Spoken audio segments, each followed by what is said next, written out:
IS specifications regarding columns.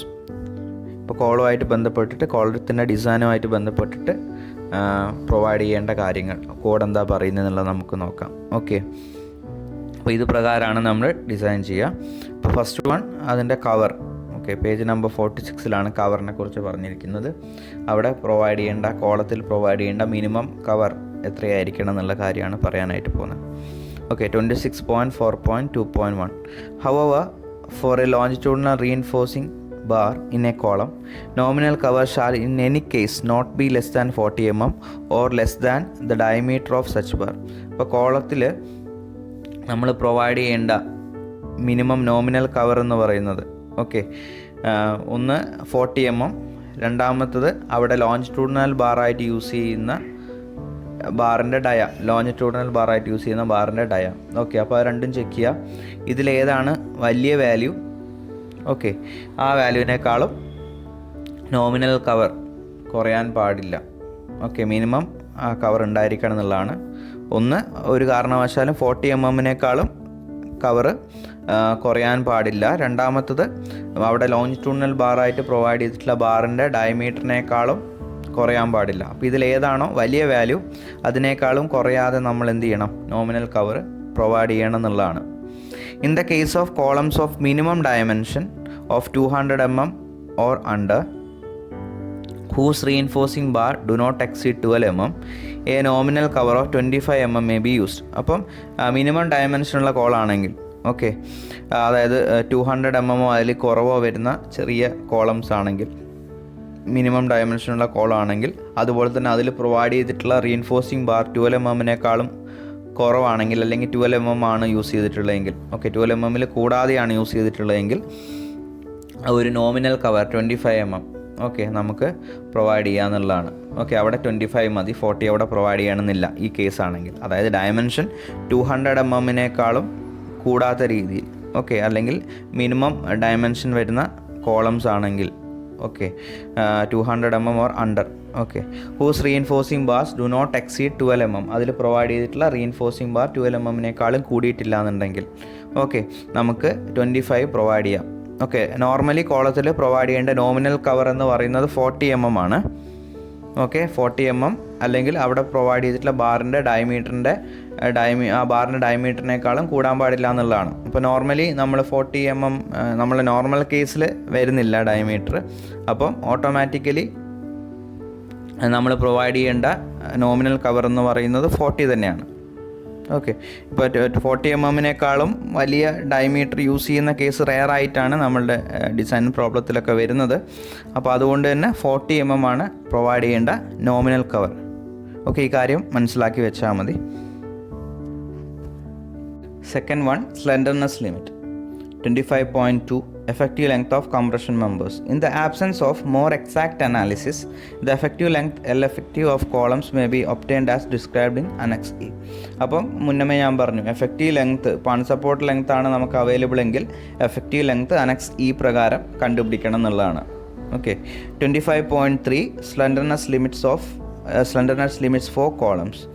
അപ്പോൾ slenderness limit അതിൻ്റെ unsupported length ഒരു പർട്ടിക്കുലർ വാല്യൂവിനേക്കാളും കൂടാൻ പാടില്ല. ഇപ്പോൾ ഒരു കോളം നമുക്ക് പറയണമെങ്കിൽ, അല്ലെങ്കിൽ കോളമായി നമ്മൾ അതിനെ ഡിസൈൻ ചെയ്യണമെങ്കിൽ ഒരു പർട്ടിക്കുലർ ലിമിറ്റിനേക്കാളും അതിൻ്റെ അൺസപ്പോർട്ടഡ് ലെങ്ത്ത്, അതായത് ആ കോളത്തിൻ്റെ ഹൈറ്റ് എന്ന് പറയുന്നത് ഒരു പർട്ടിക്കുലർ വാല്യൂവിനേക്കാളും കൂടാൻ പാടില്ല എന്നുണ്ട്. അപ്പോൾ അത് ഏതാണ് ആ ലിമിറ്റ് എന്നുള്ളത് നമുക്ക് നോക്കാം.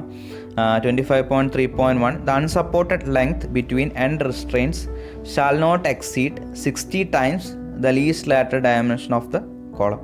അപ്പം ലീസ്റ്റ് ലാറ്ററൽ ഡയമെൻഷൻ കോളത്തിന് ഞാൻ ഓൾറെഡി പറഞ്ഞു, ബിയും ഡിയും ഡയമെൻഷൻ്റെ ആ ക്രോസ് സെക്ഷൻസ് ആണെങ്കിൽ അതിൽ ഏറ്റവും ചെറുത്, ഇപ്പം ബി ആണ് ചെറുതെങ്കിൽ ആ ബീൻ്റെ 60 ടൈംസിനേക്കാളും ആ അൺസപ്പോർട്ടഡ് ലെങ്ത്ത് കൂടാൻ പാടില്ല, അല്ലെങ്കിൽ ആ കോളത്തിൻ്റെ ഹൈറ്റ് കൂടാൻ പാടില്ല എന്നുള്ളതാണ്. അൺസപ്പോർട്ടഡ് ലെങ്ത്ത് എന്ന് പറയുമ്പോൾ ഫ്ലോറിൽ നിന്ന് അതിൻ്റെ ടോപ്പിൽ വരുന്ന സ്ലാബിൻ്റെ ബോട്ടത്തിലേക്കുള്ള ഡിസ്റ്റൻസ് അല്ലെങ്കിൽ ആ റൂഫിൻ്റെ ബോട്ടത്തിലേക്കുള്ള ഡിസ്റ്റൻസ് ആണ് അൺസപ്പോർട്ടഡ് ലെങ്ത്ത് എന്ന് പറയുന്നത്. അപ്പോൾ അൺസപ്പോർട്ടഡ് ലെങ്ത്ത് ഒരു കാരണവശാലും ലീസ്റ്റ് ലാറ്ററൽ ഡയമെൻഷൻ്റെ 60 ടൈംസിനേക്കാളും കൂടാൻ പാടില്ല. അതൊരു ലിമിറ്റാണ് കോളം ആയിട്ട് തന്നെ കൺസിഡർ ചെയ്തിട്ട് നമ്മൾ ഡിസൈൻ ചെയ്യണമെങ്കിൽ. 25.3.2 if in any plane one end of a column is unrestrained, its unsupported length L shall not exceed 100 b square by d.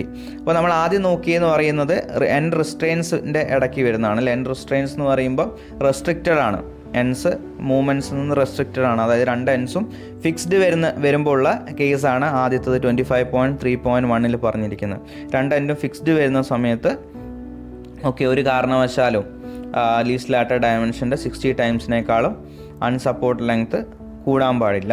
രണ്ടാമത്തത് ഇപ്പോൾ ഏതെങ്കിലും ഒരു എൻഡ് അൺറിസ്ട്രെയിൻഡ് ആണെങ്കിൽ, റിസ്ട്രെയിൻഡ് അല്ല, ഇപ്പോൾ ഹിഞ്ച്ഡോ അല്ലെങ്കിൽ ഫ്രീ ആയിട്ടോ ഒക്കെ പ്രൊവൈഡ് ചെയ്യുകയാണെങ്കിൽ, if in any given plane one end of a column is unrestrained, its unsupported length L shall not exceed 100 b square by d. അപ്പോൾ ഈ ഇക്വേഷൻ പ്രകാരം വരുന്ന വാല്യൂവിനേക്കാളും അൺസപ്പോർട്ട് ലെങ്ത് കൂടാൻ പാടില്ല ഏതെങ്കിലും ഒരു എൻഡ് അൺറിസ്ട്രെയിൻഡ് ആണെങ്കിൽ. ഇപ്പോൾ ഒരു എൻഡ് ഫിക്സ്ഡും ഒരു എൻഡ് അൺറിസ്ട്രെയിൻഡും ആണ്, അല്ലെങ്കിൽ ഇപ്പോൾ രണ്ട് എൻഡും ഇപ്പോൾ ഹിഞ്ച്ഡ് വരികയാണെങ്കിൽ, അങ്ങനെ ഏതെങ്കിലും റിസ്ട്രെയിൻഡ് അല്ലാത്ത ഒരു എൻഡ് കണ്ടീഷൻ വരുന്നുണ്ടെങ്കിൽ അതിൻ്റെ അൺസപ്പോർട്ടഡ് ലെങ്ത്, ആ ഒരു പർട്ടിക്കുലർ കോളത്തിന് അൺസപ്പോർട്ടഡ് ലെങ്ത് എൽ എന്ന് പറയുന്നത് 100 b square by d എന്ന് പറയുന്ന വാല്യൂവിനേക്കാളും കൂടാൻ പാടില്ല എന്നാണ് പറഞ്ഞിരിക്കുന്നത്. Where B is equal to width of that cross section. B എന്ന് പറയുന്നത് ആ ക്രോസ് സെക്ഷൻ്റെ വിഡ്ത്താണ്. D is equal to capital D is equal depth of cross section measured in the plane under consideration. അപ്പോൾ ആ പ്ലെയിനിന് കറസ്പോണ്ടിങ് ആയിട്ട് നമ്മൾ ആ ക്രോസ് സെക്ഷൻ്റെ പ്ലെയിനിന് കറസ്പോണ്ടിങ് ആയിട്ടുള്ള ഡെപ്ത്. അല്ലെങ്കിൽ നമുക്കിങ്ങനെ പറയാം, ബി എന്ന് പറയുന്നത് ഷോർട്ടർ ഡയമെൻഷൻ, ഡി എന്ന് പറയുന്നത് ലോങ്ങർ ഡയമെൻഷൻ എന്നുള്ള രീതിയിൽ നമുക്ക് എടുക്കാം.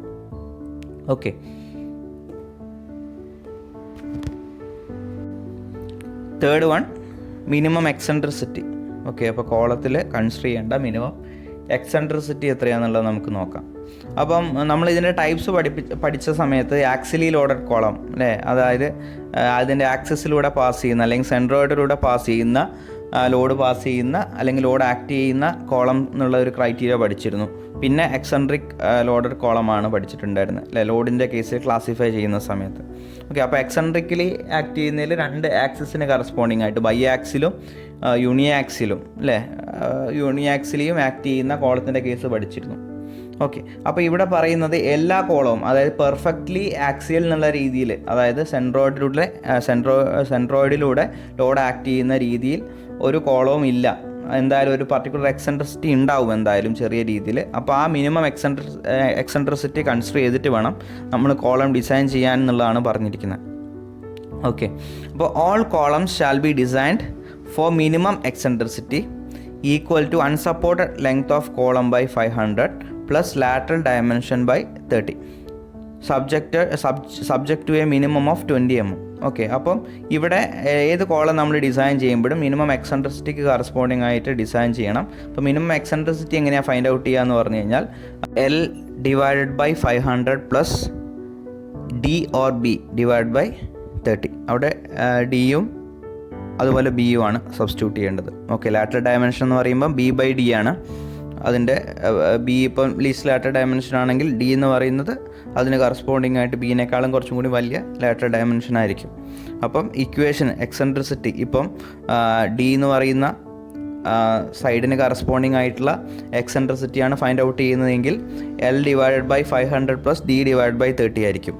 ഇപ്പം ബിക്ക് കറസ്പോണ്ടിങ് ആയിട്ട് ബി വരുന്ന സൈഡിന് കറസ്പോണ്ടിങ് ആയിട്ടുള്ള എക്സെൻട്രിസിറ്റിയാണ് ഫൈൻഡ് ഔട്ട് ചെയ്യുന്നതെങ്കിൽ L divide by 500 plus B divide by 30 ആയിരിക്കും. ഇക്വേഷൻ എടുക്കേണ്ടത്. അപ്പോൾ ആ ഇക്വേഷൻ വെച്ചിട്ട് നമ്മളൊരു വാല്യൂ കാൽക്കുലേറ്റ് ചെയ്യും, എക്സെൻട്രിസിറ്റി കാൽക്കുലേറ്റ് ചെയ്യും. ആ കാൽക്കുലേറ്റ് ചെയ്യുന്ന എക്സെൻട്രിസിറ്റി മിനിമം, അതായത് 20 mm കൂടുതലാണെങ്കിൽ കുഴപ്പമില്ല, നമ്മൾ ആ കാൽക്കുലേറ്റ് ചെയ്ത വാല്യൂ തന്നെ നമുക്ക് എടുക്കാം എക്സെൻട്രിസിറ്റി ആയിട്ട്. എന്നാൽ 20 mm കുറവാണെങ്കിൽ, നമ്മളിപ്പോൾ ഇക്വേഷൻ പ്രകാരം കാൽക്കുലേറ്റ് ചെയ്തിട്ടുള്ള എക്സെൻട്രിസിറ്റി 20 mm കുറവാണെങ്കിൽ നമ്മൾ മിനിമം 20 കൺസിഡർ ചെയ്യണം എക്സെൻട്രിസിറ്റി എന്നുള്ളത്. അതായത് മിനിമം എപ്പോഴും 20 ഉണ്ടായിരിക്കണം എക്സെൻട്രിസിറ്റി. നമ്മളിപ്പം ഈ ഇക്വേഷൻ പ്രകാരം കാൽക്കുലേറ്റ് ചെയ്ത വാല്യൂ 20 കുറവാണെങ്കിൽ കൂടി നമ്മൾ ഡിസൈൻ ചെയ്യുമ്പോൾ മിനിമം 20 mm എക്സെൻട്രിസിറ്റി എടുത്തിട്ട് വേണം ചെയ്യാനായിട്ട്. അപ്പോൾ എക്സെൻട്രിസിറ്റി കാൽക്കുലേറ്റ് ചെയ്യുന്ന ഇക്വേഷൻ എന്ന് പറയുന്നത് L divide by 500 plus lateral dimension by 30. അപ്പം ഏത് ഡയറക്ഷന് കറസ്പോണ്ടിങ് ആയിട്ടാണ് നമുക്ക് എക്സെൻട്രിസിറ്റി കൺസിഡർ ചെയ്യേണ്ടത്. അപ്പോൾ അതിനനുസരിച്ചിട്ടാണ് നമ്മൾ ഇക്വേഷനിൽ വാല്യൂ കൊടുക്കുക. ഇപ്പം ഡിക്ക് കറസ്പോണ്ടിങ് ആയിട്ടാണെങ്കിൽ L divide by 500 plus capital D divide by 30. ഇപ്പം ബിക്ക് കറസ്പോണ്ടിങ് ആയിട്ടുള്ള എക്സെൻട്രിസിറ്റി ആണെങ്കിൽ L/500 പ്ലസ് B/30 എന്നുള്ളതാണ്. Okay, where biaxial bending is considered, it is sufficient to ensure that eccentricity exceeds the minimum about one axis at a time. Biaxial bending consider ചെയ്യുന്ന case എന്ന് പറഞ്ഞു കഴിഞ്ഞാൽ ഇപ്പം X ആക്സിസിന് corresponding ആയിട്ടും Y ആക്സിസിന് corresponding ആയിട്ടും ഒരു പർട്ടിക്കുലർ ഡിസ്റ്റൻസ് മാറിയിട്ടായിരിക്കും ലോഡ് ഒരു കോളത്തിലേക്ക് വരുന്നത്. അപ്പം അങ്ങനെ ബൈആക്സിൽ ബെൻഡിങ് വരുന്ന കേസിലാണെങ്കിൽ ഓക്കെ, ഏതെങ്കിലും ഒരു ആക്സിസിന് കറസ്പോണ്ടിങ് ആയിട്ട്, അതായത് ശരിക്കും ലോഡ് മുഖേന വരുന്ന എക്സെൻട്രിസിറ്റി എന്ന് പറയുന്ന വാല്യൂ ഏതെങ്കിലും ഒരു ആക്സിസിന് കറസ്പോണ്ടിങ് ആയിട്ട് ആ മിനിമം എക്സെൻട്രിസിറ്റിനേക്കാളും കൂടിയിട്ടുണ്ട് ഓക്കെ എന്ന് നമ്മൾ കാണിക്കണം. ഓക്കെ, അതായത് ബൈആക്സിൽ ബെൻഡിങ് വരുന്ന കേസിൽ ശരിക്കും ലോഡ് കാരണം വരുന്ന ഏതെങ്കിലും ഒരു സൈഡിന് കറസ്പോണ്ടിങ് ആയിട്ട് വരുന്ന ഏതെങ്കിലും ഒരു ആക്സിസിന് കറസ്പോണ്ടിങ് ആയിട്ട് വരുന്ന ഒറിജിനൽ എക്സെൻട്രിസിറ്റി എന്ന് പറയുന്നത് മിനിമത്തിനേക്കാളും എക്സീഡ് ചെയ്തിട്ടുണ്ടെന്നുള്ളത് നമ്മൾ കാണിക്കേണ്ടതായിട്ടുണ്ട്. ഓക്കെ, ക്ലോസ് 26.5.3 കോളംസ്, അതിൽ നാലാമത്തത്. ഓക്കെ, നമ്മളിപ്പോൾ 3 കാര്യങ്ങൾ നോക്കി. ഇനി നാലാമത്തത് ലോഞ്ചിറ്റ്യൂഡിനൽ റീഇൻഫോഴ്സ്മെൻറ്റ്. ഓക്കെ, 26.5.3.1 ലോഞ്ചിറ്റ്യൂഡിനൽ റീഇൻഫോഴ്സ്മെൻറ്റിനെ കുറിച്ച് പറയുന്നത്, അതായത് കോളത്തിൽ പ്രൊവൈഡ് ചെയ്യേണ്ടതായിട്ടുള്ള ലോഞ്ചിറ്റ്യൂഡിനൽ റീഇൻഫോഴ്സ്മെൻറ്റിനെ കുറിച്ച്. ഓക്കെ, അതെങ്ങനെയാണ് പ്രൊവൈഡ് ചെയ്യേണ്ടത്, എത്ര പെർസെൻറ്റേജ് പ്രൊവൈഡ് ചെയ്യണം എന്നൊക്കെയുള്ള കാര്യങ്ങളാണ് നമ്മൾ നോക്കാനായിട്ട് പോകുന്നത്. അപ്പോൾ first one, the cross sectional area of longitudinal reinforcement shall be not less than 0.8% nor more than 6% of the gross sectional area of the column. അപ്പം നമ്മൾ ഈ കോളത്തിൻ്റെ അകത്ത് പ്രൊവൈഡ് ചെയ്യുന്ന ലോഞ്ചിറ്റ്യൂഡിനൽ റീഇൻഫോഴ്സ്മെൻറ്റിൻ്റെ ക്രോസ് സെക്ഷണൽ ഏരിയ എന്ന് പറയുന്നത് ഓക്കെ ഒരു കാരണവശാലും 0.8% ഗ്രോസ് ഏരിയനേക്കാളും കുറയാനും പാടില്ല, അതുപോലെ തന്നെ 6% ഗ്രോസ് ഏരിയനേക്കാളും കൂടാനും പാടില്ല. ഓക്കെ, അപ്പം 0.8 മിനിമം ഉണ്ടായിരിക്കണം, അതുപോലെ maximum 6% cross sectional area gross ഏരിയൻ്റെ വരാനായിട്ട് പാടുള്ളൂ. ഓക്കെ, ഗ്രോസ് ഏരിയൻ്റെ 0.8%-നേക്കാളും ASC വാല്യൂ. ഓക്കെ, നമുക്ക് area of steel in compression longitudinal റീഇൻഫോഴ്സ്മെൻറ്റിന് ASC എന്ന് പറഞ്ഞ് ഡിനോട്ട് ചെയ്യാം. ASC എന്ന് പറയുന്നത് area of steel in compression എന്ന് പറയുന്നത് 0.8% ഗ്രോസ് ഏരിയനേക്കാളും കുറയാനും പാടില്ല, അതുപോലെ തന്നെ 6% ഗ്രോസ് ഏരിയനേക്കാളും കൂടാനും പാടില്ല. ഓക്കെ, ഗ്രോസ് സെക്ഷണൽ ഏരിയ എന്ന് പറയുമ്പോൾ B/D ആണ് കോളത്തിൻ്റെ ക്രോസ് സെക്ഷണൽ ഡയമെൻഷൻ. ഓക്കെ, ആ BD അതിനെ മൾട്ടിപ്ലൈ ചെയ്തിട്ട് കിട്ടുന്ന ഗ്രോസ് ഏരിയ. ഓക്കെ, ആ ഗ്രോസ് ഏരിയൻ്റെ 0.8%-നേക്കാളും ASC വാല്യൂ കുറയാനും പാടില്ല, 6%-നേക്കാളും കൂടാനും പാടില്ല എന്നാണ് പറഞ്ഞിരിക്കുന്നത്. അപ്പം ഈ വാല്യൂസ് അനുസരിച്ചായിരിക്കണം, അല്ലെങ്കിൽ ഈ പ്രൊവിഷൻ അനുസരിച്ചിട്ടായിരിക്കണം നമ്മൾ കോളത്തിൻ്റെ അകത്ത് റീഇൻഫോഴ്സ്മെൻറ്റ് പ്രൊവൈഡ് ചെയ്തിട്ടുണ്ടാവേണ്ടത്. ഓക്കെ, ഇനി അവിടെ ഒരു നോട്ട് കൊടുത്തിട്ടുണ്ട്. The use of 6% reinforcement may involve practical difficulties in placing and compacting of concrete, hence lower percentage is recommended. where bars from the columns below have to be lapped with those in the column under consideration. The percentage of steel usually not exceed 4%. എന്നാൽ ഇവിടെ പറയുന്നതെന്ന് പറഞ്ഞു കഴിഞ്ഞാൽ 6% reinforcement, അതായത് gross ഏരിയൻ്റെ 6% reinforcement നമ്മൾ provide ചെയ്യുന്നത് practically provide ചെയ്യുമ്പം അത് കുറച്ച് ബുദ്ധിമുട്ടുണ്ട്. ഓക്കെ, അതായത് കോൺക്രീറ്റ് പ്ലേസ് ചെയ്യാനും അതുപോലെ തന്നെ കോമ്പാക്ട് ചെയ്യാനൊക്കെ ആയിട്ടുള്ള ബുദ്ധിമുട്ട് 6% പ്രൊവൈഡ് ചെയ്യുമ്പം വരുന്നുണ്ട്. ഓക്കെ, അതുകൊണ്ട് തന്നെ ഇപ്പം നമ്മൾ എന്ത് ചെയ്യുമെന്ന് പറഞ്ഞാൽ 6%-നേക്കാളും കുറഞ്ഞൊരു പെർസെൻറ്റേജ് നമ്മൾ പ്രൊവൈഡ് ചെയ്യും പ്രാക്ടിക്കലി ചെയ്യുന്ന സമയത്ത്, പ്രത്യേകിച്ച് ലാപ്പിംഗ് ഒക്കെ വരുന്ന കേസ്. ഓക്കെ, അതായത് ലാപ്പിംഗ് വരുന്ന കേസ് എന്ന് പറഞ്ഞു കഴിഞ്ഞാൽ ഇപ്പം കോളം, അതായത് ഇപ്പം മൾട്ടി സ്റ്റോറി ബിൽഡിംഗ് ഒക്കെ ചെയ്യുകയാണെങ്കിൽ നമുക്ക് ഒറ്റ സ്റ്റീൽ ബാർ തന്നെ ഫുൾ ഹൈറ്റിൽ കൊടുക്കാനായിട്ട് പറ്റില്ല അല്ലേ, അത് ലാപ്പ് ചെയ്യണം, അതായത് കണക്ട് ചെയ്ത് കൊടുക്കണം. അതായത് ഒരു പർട്ടിക്കുലർ ലെങ്ത്ത് വരെ ഒരു റീഇൻഫോഴ്സ്മെൻറ്റ് ഉണ്ടാവുള്ളൂ. നെക്സ്റ്റ് റീഇൻഫോഴ്സ്മെൻറ്റ് ആ ബിൽഡിങ്ങിൻ്റെ ഹൈറ്റിനനുസരിച്ച് മേലോട്ട് പോകണമെങ്കിൽ ആ റീഇൻഫോഴ്സ്മെൻറ്റ് ഈ താഴെയുള്ള റീഇൻഫോഴ്സ്മെൻറ്റുമായിട്ട്, അതായത് മേലെയുള്ള കോളത്തിലെ റീഇൻഫോഴ്സ്മെൻറ്റ് താഴെയുള്ള കോളത്തിൽ നിന്ന് വരുന്ന റീഇൻഫോഴ്സ്മെൻറ്റുമായിട്ട് ബൈൻഡ് ചെയ്ത് വെക്കേണ്ടി വരും. ഓക്കെ, ലാപ്പ് ചെയ്ത് വെക്കേണ്ടി വരും. ഓക്കെ, അപ്പോൾ അങ്ങനെ പ്രൊവൈഡ് ചെയ്യുമ്പോൾ ഈ പ്രത്യേകിച്ച് നമ്മൾ 4% റീഇൻഫോഴ്സ്മെൻ്റ് ആണ് പ്രൊവൈഡ് ചെയ്യുക. Okay, where bars from the columns below have to be lapped with those in the columns under consideration, the percentage of steel shall usually not exceed 4%. അപ്പോൾ ലാപ്പിംഗ് ഒക്കെ വരുന്ന കേസിൽ ഒരു കാരണവശാലും നമ്മൾ പ്രൊവൈഡ് ചെയ്യുമ്പോൾ 4%-ൽ കൂടാതെ ശ്രദ്ധിക്കും. ഓക്കെ, കാരണം പ്ലേസിങ്ങും കോമ്പാക്റ്റിംഗ് ഒക്കെ ബുദ്ധിമുട്ടായതുകൊണ്ട്. ഓക്കെ, അപ്പം കോഡ് പറയുന്നത് 6% ആണെങ്കിലും മാക്സിമം വാല്യൂ 6% ആണെങ്കിലും റെക്കമെൻഡ് ചെയ്യുന്നത് 6%-നേക്കാളും കുറഞ്ഞൊരു വാല്യൂ ആണ്. ഓക്കെ, അപ്പോൾ ഈ ലാപ്പിംഗ് ഒക്കെ വരുന്ന കേസ്, അതായത് നമ്മൾ ലാപ്പ് ചെയ്ത് റീഇൻഫോഴ്സ്മെൻറ്റ് ലാപ്പ് ചെയ്ത് പ്രൊവൈഡ് ചെയ്യുന്ന കേസിൽ മാക്സിമം ഒരു 4% കൂടാതെയാണ് പ്രൊവൈഡ് ചെയ്യേണ്ടത്. Okay, next point, in any column that has A larger cross sectional area than that required to support the load, the minimum percentage of steel shall be based upon the area of concrete required to resist the direct stress and not upon the actual area. ഇപ്പോൾ ഒരു കോളത്തിൽ ശരിക്കും ആ കോളത്തിൽ വരുന്ന ലോഡിനെ resist ചെയ്യാൻ ആവശ്യമായിട്ടുള്ള ക്രോസ് സെക്ഷൽ ഏരിയനേക്കാളും കൂടുതൽ ക്രോസ് സെക്ഷൽ ഏരിയ ഒരു കോളത്തിൽ വരുന്നുണ്ടെന്നുണ്ടെങ്കിൽ, ഓക്കെ, അതായത് ഒരു പർട്ടിക്കുലർ ലോഡിനെ റെസിസ്റ്റ് ചെയ്യാൻ ഇപ്പോൾ ഒരു പർട്ടിക്കുലർ ക്രോസ് സെക്ഷൽ ഏരിയ ആണ് വേണ്ടതെങ്കിൽ അതിനേക്കാളും കൂടുതൽ അവിടെ ആ കോളത്തിന് ഏരിയ വരുന്നുണ്ടെങ്കിൽ, അതായത് B/D എന്ന് പറയുന്ന വാല്യൂ ശരിക്കും ലോഡ് റെസിസ്റ്റ് ചെയ്യാൻ ആവശ്യമായിട്ടുള്ളതിനേക്കാളും കൂടുതൽ വരുന്നുണ്ടെങ്കിൽ നമ്മൾ മിനിമം പെർസെൻറ്റേജ് കാൽക്കുലേറ്റ് ചെയ്യുമ്പം കൺസിഡർ ചെയ്യേണ്ട ഗ്രോസ് ഏരിയ എന്ന് പറയുന്നത് ആ സ്ട്രെസ് അല്ലെങ്കിൽ ആ ലോഡിനെ റെസിസ്റ്റ് ചെയ്യാൻ ആക്ച്വലി അവിടെ എത്രയാണോ ക്രോസ് സെക്ഷൽ ഏരിയ വേണ്ടത് ആ ഏരിയയ്ക്ക് കറസ്പോണ്ടിങ് ആയിട്ടുള്ള മിനിമം വാല്യൂ ആണ് നമ്മൾ എടുക്കുക. അതായത് ആക്ച്വൽ ഏരിയനെ ബേസ് ചെയ്തിട്ടല്ല, ശരിക്കും റിക്വയർഡ് ആയിട്ടുള്ള, അതായത് അവിടെ ആവശ്യമായിട്ടുള്ള ഗ്രോസ് ഏരിയനേക്കാളും കൂടുതൽ ഏരിയ വരുന്നുണ്ടെങ്കിൽ ആ കൂടുതൽ ഏരിയ നമ്മൾ മിനിമം പെർസെൻറ്റേജ് കാൽക്കുലേറ്റ് ചെയ്യുമ്പോൾ ASC കാൽക്കുലേറ്റ് ചെയ്യുമ്പോൾ മിനിമം ASC കാൽക്കുലേറ്റ് ചെയ്യുമ്പോൾ നമ്മൾ ആക്ച്വൽ ഏരിയ അല്ല അവിടെ എടുക്കുന്നത്, എത്രയാണോ ആ ലോഡിനെ റെസിസ്റ്റ് ചെയ്യാൻ അല്ലെങ്കിൽ അവിടെ ഈ ലോഡ് ആക്ട് ചെയ്യുമ്പോൾ വരുന്ന ഡയറക്റ്റ് സ്ട്രെസ്സിനെ റെസിസ്റ്റ് ചെയ്യാൻ ആവശ്യമായിട്ടുള്ള ഗ്രോസ് ഏരിയ ആ ഏരിയയ്ക്ക് കറസ്പോണ്ടിങ് ആയിട്ടാണ് നമ്മൾ minimum percentage of steel calculate ചെയ്യുന്നത്. Okay, C. The minimum number of longitudinal bars provided in a column shall be 4 in rectangular columns and 6 in circular column. ഇപ്പോൾ rectangular കോളത്തിൽ provide ചെയ്യേണ്ട minimum longitudinal ബാറിൻ്റെ എണ്ണം എന്ന് പറയുന്നത് 4 okay, അതായത് rectangular കോളത്തിൽ അവിടെ വേണ്ടിയ മിനിമം ലോഞ്ചിറ്റ്യൂഡിനൽ ബാറിൻ്റെ എണ്ണം എന്ന് പറയുന്നത് 4 അതുപോലെ സർക്കുലർ കോളത്തിലാണെങ്കിൽ 6 നമ്പേഴ്സ് മിനിമം ബാർസ് ഉണ്ടായിരിക്കണം. ഓക്കെ, അതായത് longitudinal bars minimum number circular കോളത്തിലാണെങ്കിൽ 6 നമ്പേഴ്സാണ്, റെക്ടാങ്കുലർ കോളത്തിലാണെങ്കിൽ 4 നമ്പേഴ്സാണ്. അപ്പോൾ റെക്ടാങ്കുലറിലാണെങ്കിൽ ആ 4 കോർണേഴ്സിലും, ഓക്കെ, 4 കോർണേഴ്സിലും ഓരോ ലോഞ്ചിറ്റ്യൂഡിനൽ റീഇൻഫോഴ്സ്മെൻറ്റ് മിനിമം ഉണ്ടായിരിക്കണം. ഓക്കെ, 4 നമ്പേഴ്സ് ഉണ്ടായിരിക്കണം. സർക്കുലർ ആണെങ്കിൽ 6 നമ്പേഴ്സ് ഓഫ് ലോഞ്ചിറ്റ്യൂഡിനൽ ബാർസ് ഉണ്ടായിരിക്കണം. അത് നമ്മൾ പ്രൊവൈഡ് ചെയ്യുക ഈക്വൽ സ്പേസിങ്ങിലാണ്, അതായത് സർക്കംഫറൻഷ്യൽ ആ ലെങ്ത്തിന് കറസ്പോണ്ടിങ് ആയിട്ട് ഈക്വൽ സ്പേസിങ്ങിലാണ് നമ്മൾ സർക്കുലർ കോളത്തിൽ ആ 6 ബാർസും, അതായത് മിനിമം പ്രൊവൈഡ് ചെയ്യുന്ന ബാർസ് എത്ര നമ്പേഴ്സ്, അതായത് 6 നമ്പേഴ്സാണ് മിനിമം സർക്കുലർ കോളത്തിൽ പ്രൊവൈഡ് ചെയ്യേണ്ട നമ്പർ ഓഫ് ബാർസ്. ആ ബാർസ് നമ്മൾ ഈക്വൽ സ്പേസിങ്ങിലാണ് പ്രൊവൈഡ് ചെയ്യുക സർക്കംഫറൻഷ്യലായിട്ട്. ഓക്കെ, ഇപ്പോൾ അതിൽ കൂടുതലുണ്ടെങ്കിൽ ഈക്വൽ സ്പേസിങ്. ഓക്കെ, എങ്ങനെയായാലും നമ്മൾ സർക്കുലർ കോളത്തിൽ പ്രൊവൈഡ് ചെയ്യുന്ന സമയത്ത് ഈക്വൽ സ്പേസിങ്ങിലാണ് റീഇൻഫോഴ്സ്മെൻറ്റിൻ്റെ എണ്ണത്തിനനുസരിച്ച് പ്രൊവൈഡ് ചെയ്യാം. D.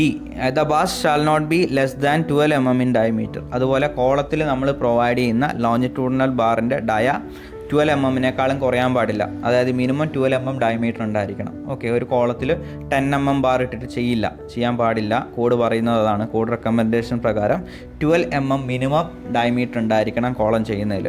ഓക്കെ, കോളത്തിൽ മിനിമം 12 mm ഡയമീറ്ററിൻ്റെ bar provide ചെയ്തിട്ടുണ്ടാവണം.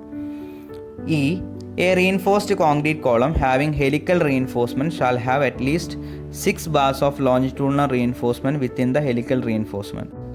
Helical reinforcement provide ചെയ്യുന്ന കേസിൽ ഹെലിക്കൽ റീഇൻഫോഴ്സ്മെൻറ്റ് അകത്ത് മിനിമം 6 ബാർസ് ഉണ്ടായിരിക്കണം, 6 നമ്പർ ഓഫ് ലോഞ്ചിറ്റ്യൂഡിനൽ ബാർസ് ഉണ്ടായിരിക്കണം എന്നുള്ളതാണ് പറഞ്ഞിരിക്കുന്നത്. അപ്പോൾ ഹെലിക്കൽ റീഇൻഫോഴ്സ്മെൻറ്റ് പ്രൊവൈഡ് ചെയ്യുമ്പോൾ ഹെലിക്കൽ റീഇൻഫോഴ്സ്മെൻറ്റ് അകത്ത് മിനിമം 6 നമ്പർ ഓഫ് ബാർസ് ഉണ്ടായിരിക്കണം, ലോഞ്ചിറ്റ്യൂഡിനൽ റീഇൻഫോഴ്സ്മെൻറ്റ് ഉണ്ടായിരിക്കണം. F. In a helically reinforced column, the longitudinal bars shall be in contact with the helical reinforcement. അപ്പോൾ helically reinforced കോളത്തിൽ ലോഞ്ചിറ്റ്യൂഡിനൽ ബാർസ് ഹെലിക്കൽ റീഇൻഫോഴ്സ്മെൻ്റ് ആയിട്ട് contact ഉണ്ടായിരിക്കണം, അത് touch ചെയ്തിട്ടായിരിക്കണം provide ചെയ്തിട്ടുണ്ടാവേണ്ടത്. Okay, അതായത് ഹെലിക്കൽ റീഇൻഫോഴ്സ്മെൻറ്റിനോട് ടച്ച് ചെയ്തിട്ടായിരിക്കണം നമ്മൾ ലോഞ്ചിറ്റ്യൂഡിനൽ റീഇൻഫോഴ്സ്മെൻറ്റ് പ്രൊവൈഡ് ചെയ്യേണ്ടത്. And equidistance around its inner circumference, അതേപോലെ തന്നെ അവിടെ പ്രൊവൈഡ് ചെയ്യുന്ന ലോഞ്ചിറ്റ്യൂഡിനൽ ബാർസ് തമ്മിലുള്ള സ്പേസിങ് ഈക്വൽ ആയിരിക്കണം, അതായത് ഇക്വിഡിസ്റ്റൻ്റ് ആയിരിക്കണം, അതായത് ആ സർക്കംഫറൻസിന് കറസ്പോണ്ടിങ് ആയിട്ട് ഇക്വിഡിസ്റ്റൻ്റ് ആയിട്ടായിരിക്കണം ലോഞ്ചിറ്റ്യൂഡിനൽ ബാർസൊക്കെ സ്പൈറൽസിൻ്റെ അകത്ത് പ്രൊവൈഡ് ചെയ്തിട്ടുണ്ടാവേണ്ടത്. ഓക്കെ, ഞാൻ ഓൾറെഡി അത് പറഞ്ഞിരുന്നു സർക്കുലർ കോളത്തിൻ്റെ പറഞ്ഞ കേസ്. അതായത് നമ്മൾ ഈ സ്പൈറലായിട്ടുള്ള റീഇൻഫോഴ്സ്മെൻറ്റിൻ്റെ അകത്ത് പ്രൊവൈഡ് ചെയ്യുന്ന ലോഞ്ചിറ്റ്യൂഡിനൽ ബാർസ്, ആ ബാർസ് തമ്മിലുള്ള ഡിസ്റ്റൻസ്, ആ സർക്കംഫറൻഷ്യലി ഉള്ള ആ ഡിസ്റ്റൻസ് ഈക്വൽ ആയിരിക്കണം, ഇക്വിഡിസ്റ്റൻ്റ് ആയിരിക്കണം. Okay, G. Spacing of longitudinal bars measured along the periphery of the column shall not exceed 300 mm. ഈ കോളത്തിൽ നമ്മൾ പ്രൊവൈഡ് ചെയ്യുന്ന ലോഞ്ചിറ്റ്യൂഡിനൽ ബാർസ് തമ്മിലുള്ള സ്പേസിങ് 300 mm കൂടാൻ പാടില്ല. ഓക്കെ, അത് നമ്മൾ ചെക്ക് ചെയ്തിട്ടുണ്ടാവണം. അതായത് നമ്മൾ കോളത്തിൻ്റെ അകത്ത് കൊടുക്കുന്ന ലോഞ്ചിറ്റ്യൂഡിനൽ ബാർസ് തമ്മിലുള്ള സ്പേസിങ്, ഓക്കെ, ആ സ്പേസിങ് 300 mm കൂടാൻ പാടില്ല എന്നുള്ളതാണ്. Okay, next one, H. In case of pedestal in which longitudinal reinforcement is not taken in account in strength calculations, nominal longitudinal reinforcement not less than 0.15% of the cross-sectional area shall be provided. അതായത് പെഡസ്റ്റലിൻ്റെ കേസിൽ strength കാൽക്കുലേഷനിൽ ആ പെഡസ്റ്റലിലുള്ള longitudinal reinforcement നമ്മൾ consider ചെയ്യാറില്ല. Okay, എന്നാലും ഈ പെഡസ്റ്റലിൽ നമ്മൾ minimum 0.15% cross sectional area, അതായത് കോളത്തിൻ്റെ ആ പെഡസ്റ്റലിൻ്റെ ഗ്രോസ് ഏരിയ അല്ലെങ്കിൽ ക്രോസ് സെക്ഷണൽ ഏരിയൻ്റെ 0.15% മിനിമം റീഇൻഫോഴ്സ്മെൻറ്റ് നമ്മൾ പെഡസ്റ്റലിൽ പ്രൊവൈഡ് ചെയ്യണം. ഓക്കെ, അതായത് പെഡസ്റ്റലിൻ്റെ ക്രോസ് സെക്ഷണൽ ഏരിയൻ്റെ 0.15% നമ്മൾ അതായത് ലോഞ്ചിറ്റ്യൂഡിനൽ റീഇൻഫോഴ്സ്മെൻറ്റ് നമ്മൾ പ്രൊവൈഡ് ചെയ്തിട്ടുണ്ടാവണം എന്നാണ് പറഞ്ഞിരിക്കുന്നത്. Okay, in case of pedestal in which longitudinal reinforcement is not taken in account in strength calculation, അതായത് സ്ട്രെങ്ത് കാൽക്കുലേഷനിൽ അവിടെയുള്ള റീഇൻഫോഴ്സ്മെൻറ്റിൻ്റെ കേസ് നമ്മൾ എടുക്കുകയില്ല, എന്നാൽ കൂടി nominal longitudinal reinforcement not less than 0.15% of cross sectional area shall be provided.